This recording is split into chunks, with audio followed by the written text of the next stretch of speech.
नमस्कार दोस्तों। और आज के सेशन में ये जो खबर सुर्खियों में बनी हुई है जिसका नाम है कि क्या बंद हो जाएगा पेटीएम बैंक। डिजिटल इंडिया में आप सभी ने फिलहाल कैश रखना बंद कर दिया है और आपकी जेब में आ चुका है मोबाइल स्मार्टफोन, जिसके थ्रू आप सभी पेमेंट्स अपने बैंक के रास्ते यूपीआई से पेटीएम से करना शुरू कर चुके हो। लेकिन अगर यही खबर आप सभी के सामने आए तो कहीं ना कहीं आपके मन में भी ये आएगा कि आखिर क्या क्या प्रभाव इसका आम जनता पर, जो डेली बेसिस पर बिना कैश के चल रही है, सब डिजिटल पेमेंट कर रही है, क्या चीज़ें उनके ऊपर यहाँ पर देखने को मिलेगी। तो सबसे पहले तो जान लेते हैं कि आपके फ़ोन में एक छोटा सा ये जो एप्लीकेशन है जिसका नाम है पेटीएम। ये पेटीएम तो पहले शुरू हो चुका था, जिसकी पेरेंट कंपनी 197 कम्युनिकेशन है। लेकिन इसी पेटीएम पेमेंट बैंक की शुरुआत जो हुई है, मतलब इन्होंने अपना एक अलग से बैंक क्रिएट किया और उसका एक अलग से card, debit card, credit card, wallet, काफ़ी सारी सुविधाएं इन्होंने दी। ये कार्ड आप यहाँ पर देख सकते हैं। पेटीएम पेमेंट्स बैंक की शुरुआत हुई 2017 में। इस बैंक के ऊपर अगर बात करें तो लगभग यहाँ पर आप डेटा देखेंगे तो 30 करोड़ से ज़्यादा वॉलेट खाते हैं। पेटीएम के पास 6 करोड़ बैंक अकाउंट है और इसी के साथ zero balance saving account, credit card, debit card, सारी सुविधाएं इन्होंने अपनी फिलहाल यहाँ पर जारी कर दी हैं। इसी पेटीएम पेमेंट बैंक के जो फाउंडर हैं, जो चेयरमैन हैं, वो यहाँ पर विजय शेखर शर्मा जी हैं। बात करें, इन्होंने अब तक 100 मिलियन केवाईसी, यानी कि पेटीएम पेमेंट बैंक की लगभग 100 मिलियन केवाईसी कंप्लीट हो चुकी हैं। इनके वेरीफाइड कस्टमर्स यहाँ पर इतने हैं। और इसी के साथ जो फिलहाल आप फास्टैग देखते हैं, जो आपकी गाड़ियों के ऊपर लगा रहता है, वो फास्टैग भी सबसे ज़्यादा लार्जेस्ट इश्यूअर फास्टैग का यही पेटीएम पेमेंट बैंक बन चुका है। लेकिन अभी इन सभी चीज़ों के बाद आरबीआई के द्वारा एक खबर आप लोगों की शेयर होती है कि आपका जो पेटीएम पेमेंट बैंक है ये बंद होने वाला है। आरबीआई ने कहा है एक्शन अगेंस्ट पेमेंट बैंक जो कि पेटीएम के द्वारा खुला हुआ है under section 35A of the banking regulation act 1949। ये जानना बहुत जरूरी है कि किस खाते के अंतर्गत ये आपको देखने को मिलेगा। यानी कि अंडर सेक्शन 35A, जो कि किस में आ रहा है, बैंकिंग रेगुलेशन एक्ट 1949 में जो पास हुआ था। सेक्शन जानना आपके एग्जाम के लिए भी इम्पॉर्टेंट है। और इसी के साथ अगर हम बात करें कि भैया ये जो मुद्दा है वो यहाँ पर किस प्रकार से आगे बढ़ने वाला है, क्या क्या चीज़ें हमें इसमें बंद होते हुए देखने को मिलेंगी। आपकी reserve bank of India proper जब उन्होंने यहाँ पर ऑडिट बिठाई, पिछले वर्ष भी इनको 2022 में भी इनको चेतावनी दी गई थी कि भाई हम ऑडिट करेंगे। और ऑडिट करने के बाद जब इनको कुछ चीज़ें वहाँ पर ठीक नहीं लगी तो इन्होंने क्या किया, इसको बंद करने का फैसला किया। कि आरबीआई ने अपनी तरफ से ये ट्वीट करके यहाँ बता दिया। मुख्य तौर पर यही न्यूज़ काफ़ी सारे न्यूज़पेपर आर्टिकल्स में छपी आरबीआई के इस फैसले के बाद, और यही सभी की वजह से आपने आरबीआई के जो शेयर्स हैं वो भी गिरते हुए देखे होंगे पिछले 2 दिनों के अंदर।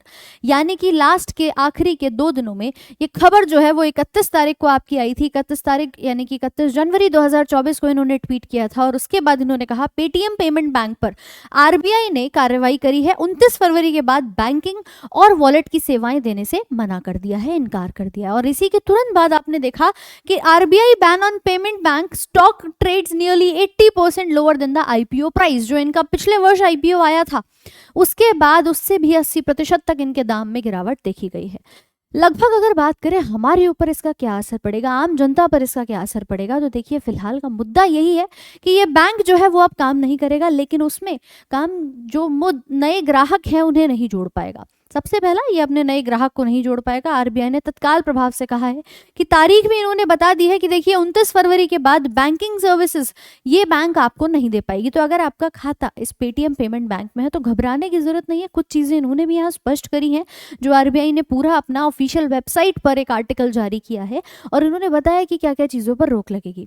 सबसे पहले इन्होंने कहा है कि 2024 के बाद, यानी कि जो तारीख इन्होंने दी है, इस पूरे 1 महीने का समय देने के बाद 29 फरवरी, इसके बाद कोई भी ग्राहक खाते, प्रीपेड इंस्ट्रूमेंट्स, वॉलेट और फास्टैग में जमा या फिर टॉपअप स्वीकार करने पर यहाँ पर क्या होगा, रोक लगा दी गई है। कोई भी आप नया पैसा उसमें नहीं डाल सकते और किसी भी प्रकार से 2024 29 फरवरी के बाद आप अपना वॉलेट का इस्तेमाल नहीं कर सकते।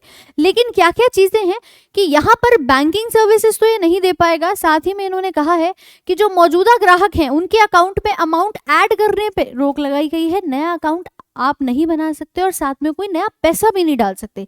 लेकिन जो पैसा आपका है उसका क्या, वो पैसा आप बाहर ज़रूर निकाल सकते हैं। तो उस पैसे को निकालने की अनुमति आप लोगों को दी गई है।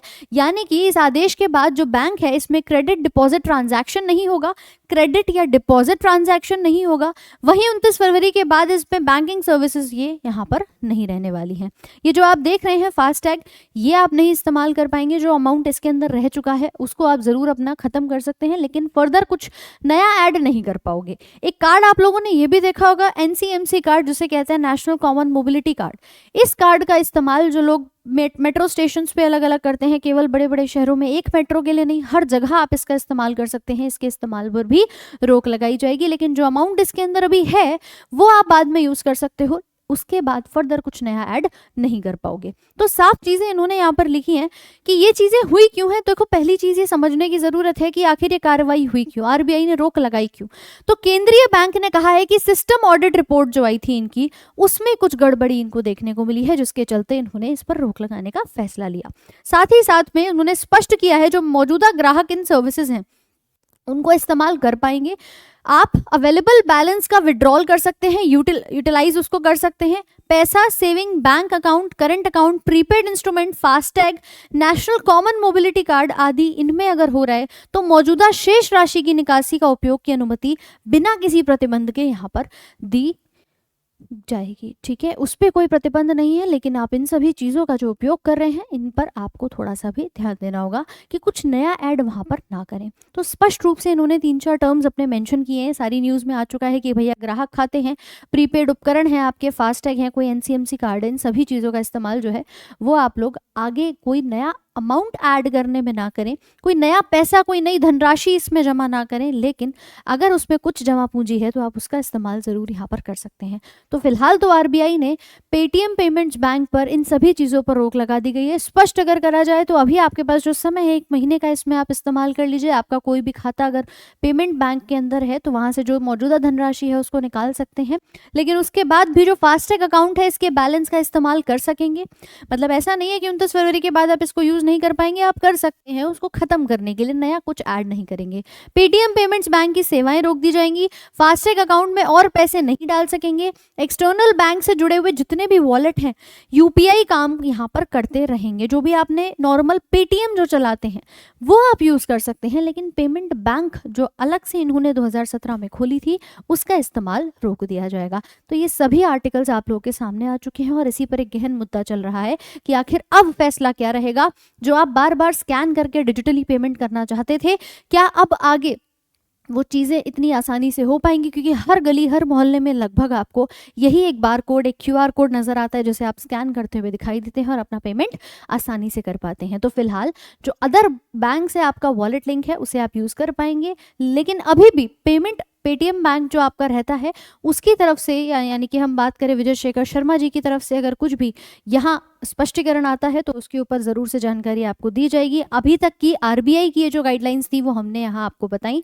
बाकी इन्फॉर्मेशन के लिए जुड़े रहें हमारे साथ रैंकर्स गुरुकुल यूट्यूब चैनल पर। बहुत बहुत धन्यवाद।